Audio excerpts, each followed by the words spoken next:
We're continuing to work on oxidation and reduction.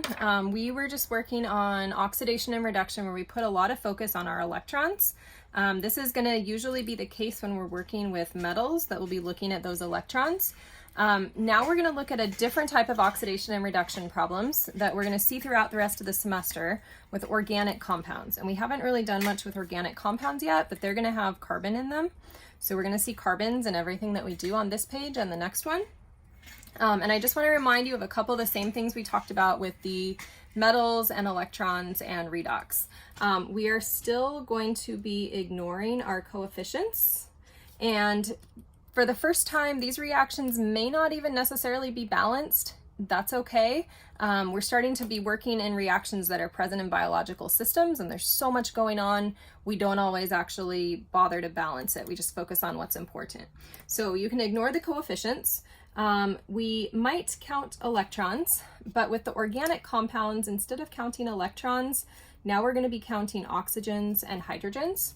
And so you might notice down here in our oil rig reminder that our mnemonic has changed. Oxidation is loss of electrons, but oxidation could also be noticed as loss of hydrogens or gain of oxygen. That's where the oxidation term originally came from.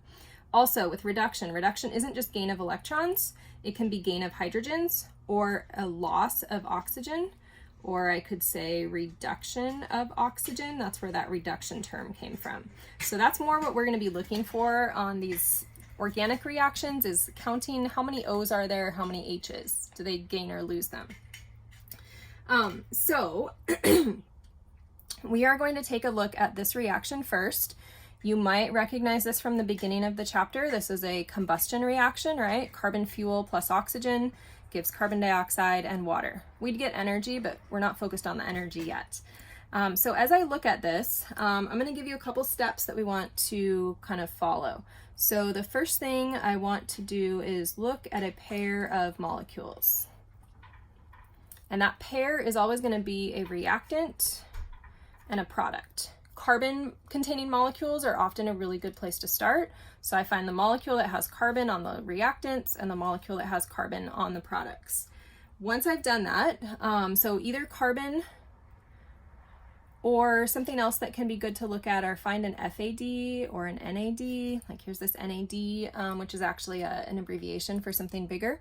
So look for that pair of molecules. And then the second thing you want to do is you want to look and see what's happening with your oxygens and your hydrogens. So are O or H gained or lost? All right, so let's take a look here. I'm going to look from reactants to products and say what happens as I move from here to here. Carbon had 4 H's, now it has 2 O's. So I could describe this in a couple ways. I could say I lost H's or I gained O's. Does that make sense? So if I lost H's, gained O's, then I'm going to circle back because all my labels always go on the reactant side. Remember we had some labels back with our metals where we put our labels on? That's what we're doing here too. So I'm going to come back and say that this methane, this CH4, was oxidized because it lost those H's or gained those O's, and that was our definition of oxidation. Remember, if it's oxidized, it's also considered the reducing agent, or sometimes you'll see me with that reducing agent just write RA to keep it shorter. All right, now if I have this down, then I know that the oxygen has to be opposite. Okay, if this was oxidized, if it lost, this must have gained, and if this is the reducing agent, this must have been oxidized. That's always true. So if you come up with an answer different than that, you did something wrong, okay? So that can be kind of a shortcut, but let's just prove to ourselves that this is in fact reduced, okay? So take this then and make a second pair. So O2, ignore the coefficient, O2 turns into H2O. Notice that I gained hydrogen.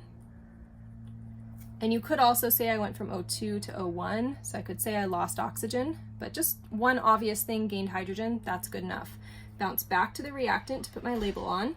O2 was reduced, and because it was reduced, I can say that it was the oxidizing agent.